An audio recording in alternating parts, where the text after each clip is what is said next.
초기에 남욱 변호사가 귀국했을 직후와 이야기가 많이 달라졌습니다. 그 이유에 대해서도 남욱 변호사가 얘기를 했습니다.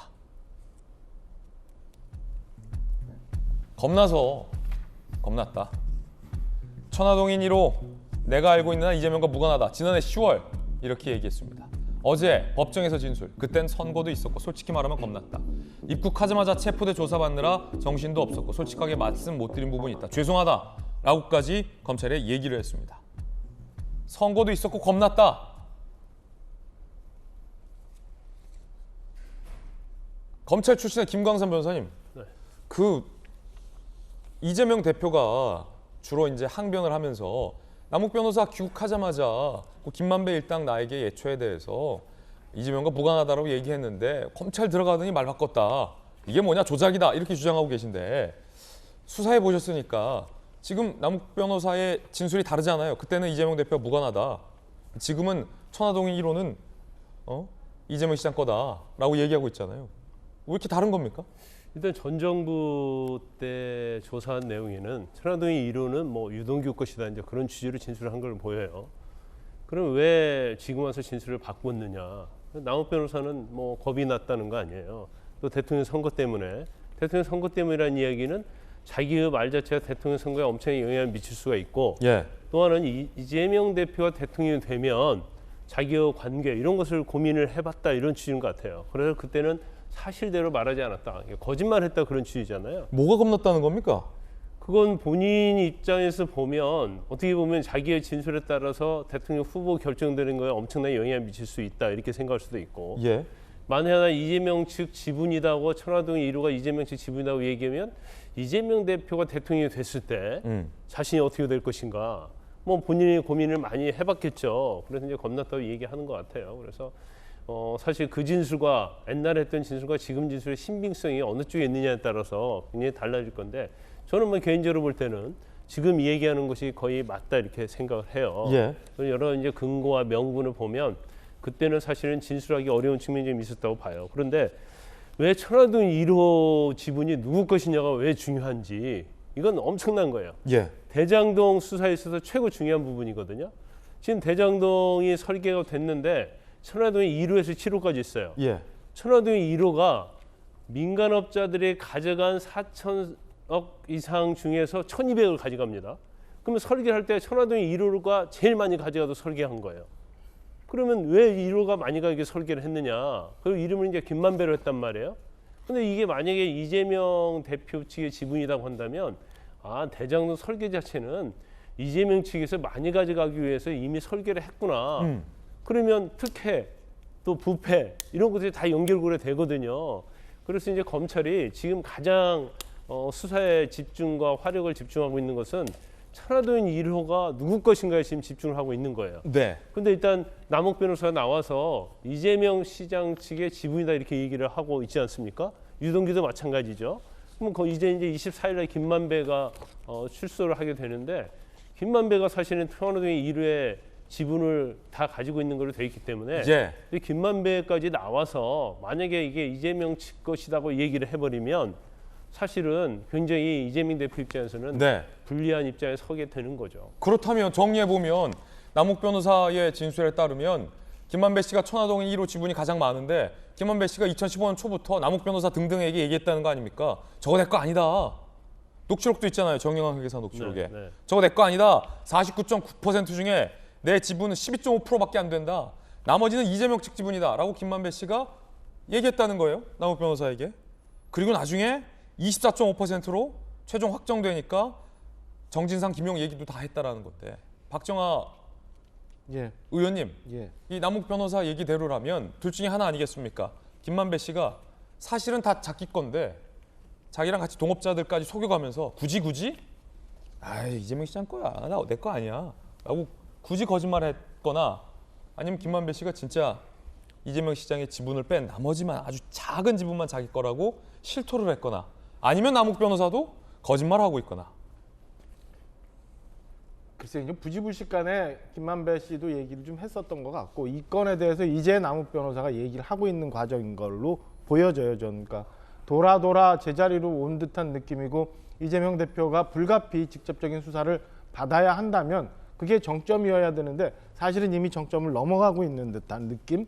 그러니까 시간이 지나면 모든 것이 이제 백일화에 다 드러나는 듯한 그런 상황으로 가고 있는 듯해 보입니다. 그러니까 공공 개발을 위해서 원주민으로부터 굉장히 헐값으로 땅을 사들여서 예. 이거를 비싼 값으로 분양을 하고 그 사이에 남았던 이익을 가지고 저수지를 만들어서 그 안에 놓고 그분이 우리가 그동안 궁금했던 그분이 뭐 지금 남욱 변호사는 그게 이재명 대표라고 얘기를 하는 거고요. 그분이 그걸 쏠쏠이 빼왔던 전체 그림들이 이제 사실상 다 나오고 있는 것 아닌가. 그리고 앞서 우리 김광선 변호사님 말씀 주셨지만은 남욱 변호사는 그동안 이 사안이 밝혀질 경우, 진실이 밝혀질 경우 생기는 그 파장이 너무너무 두려워서 말을 못하고 있던 것들이 이제 나오고 있는 상황이라고 보여집니다. 그래서 저는 뭐 이미 정점을 지나서 시간이 지나면 모든 사안은 불가피하게 다 나올 수밖에 없는 예. 그런 상황으로 가고 있다. 그래서 결국엔 그 많은 지분을 가지고 많은 돈을 만들어서 이재명 대표와 그 주변에 있었던 정치적 공동체, 우리 김정 교수님 말씀 정치적 공동체들이 무언가를 도모했던 것들이 드러나고 있는 시간이다라고 저는 보여집니다. 박정아 의원께서는 이재명 대표가 당시 시장일 때 천화동인 1호 지분 2015년 때부터 김만배 씨가 남욱에게 이렇게 얘기했다고 하는 거 보면 대장동 설계 때부터 이재명 시장이 내 지분은 이만큼이니까 이건 내 거야 라고 대장동 일다가 결탁해서 사업을 했다 이렇게 보시는 겁니까? 저는 그렇게 보여집니다. 지금 그렇지 않고서는 해석이 안 되는 부분들이 너무 많잖아요. 그리고 처음부터 이 대장동이라는 거에 대해서 이재명 당시 후보는 내가 직접 설계했다부터 시작이 됐는데 그게 중간에 가다 말이 이렇게 바뀌기도 하고 저렇게 바뀌기도 해요. 근데 그때부터의 말을 쭉 추적해 보면 저는 애초부터 그렇게 설계를 했고 그로부터 나오는 이익을 가지고 더 큰 선거에 활용을 하면서 지금까지 왔던 거다라고 추정할 수밖에 없는 상황으로 가고 있다고 보여집니다. 박정아 의원 의견 들어봤습니다. 자, 그럼 전재수 의원님, 지금 남욱 변호사 진술대로라면 이재명 시장의 지분이 존재한다라는 건데 어떻게 보십니까?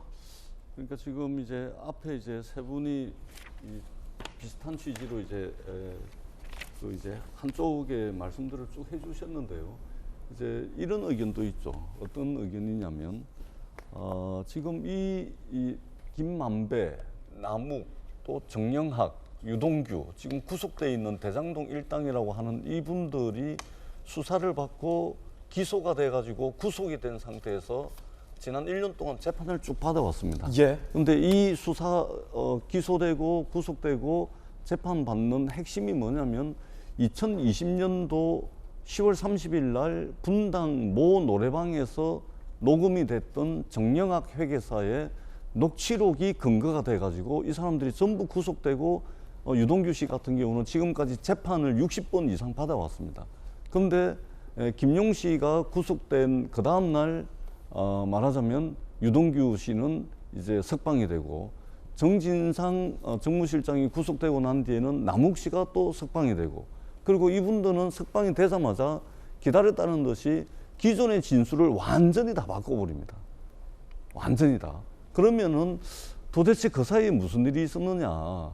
저는 이제 검찰이 이분들의 어떤 진술을 통해 가지고 수사를 해왔다면 이제는 법원의 시간인데 법정에서는 이것을 증명할 수 있는 물증, 증거를 이제 제시를 할 거라고 저는 생각을 합니다. 만약에 증거가 없다면 무죄가 되겠죠. 그렇기 때문에 양측이 사실관계를 놓고서 지금 첨예하게 대립을 하고 있습니다. 저는 법정에서 이것이 가려질 거다 이렇게 생각을 하고 다만 남욱 씨가 조금 전에 이제 겁이 났다. 선거도 있고 해서 겁이 났다라고 말씀을 하셨는데 겁나서 그때는 제대로 이야기를 못했는데 그럼 지금은 왜 그러면은 입장이 완전히 바뀌었는지 이 부분에 대한 설명이 좀 있어야 됩니다. 나와서 지금 어제 엊그제 하신 말씀들을 들어보면 들었다, 전해 들었다 전부 이거거든요. 물증은 하나도 없거든요. 그렇기 때문에 그 말에 이분들은 어떻든 1년 동안 깜빵에서 지금 지내다 나왔고 재판이 진행 중인 범죄 혐의자들인데 이분들의 말씀이 신빙성을 가지려면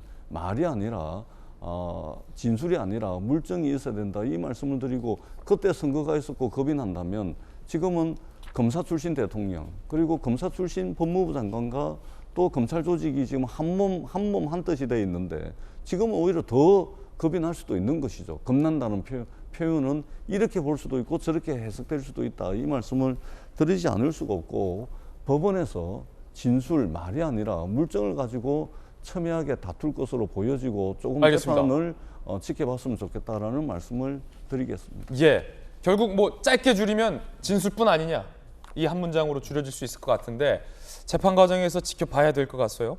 지난해 10월 국감 때 그분이 누구냐와 관련해서 이재명 대표가 이렇게 답변했었습니다. 들어보시죠. 아수라의 제왕, 그분은 누구인가? 단 1원도 안 받았다는 설계자는 어떤 사람일까요? 돈을 만든 자, 돈을 가진 자 위에서 돈을 지배하는 자입니다. 지금 뭐 그분 하시는데 제가 이거 한번 보여드리겠습니다. 누가 도둑이냐 이렇게 얘기를 하면 작물을 가진 사람이 도둑인 게 맞습니다. 대장동 게이트를 설계하시는 분이 이재명 지사님이시고 또 실무자는 유동규다. 뭐 대장동을 설계했지만 대장동 게이트를 설계한 건 아니죠. 돈을 받은 자가 범인이다라고 이재명 대표는 그때부터 줄곧 얘기했는데 최측근 정진상 실장과 김용 부원장이 그 돈을 받았다, 작물을 받았다라는 혐의로 현재 구속이 된 상황입니다. 이 대표는 계속 묵묵부답인데요. 직접적으로 육성으로 이야기를 하지 않고 있는 상황인데요. 잠시 후에 이 대표 측 입장도 좀 살펴보겠습니다.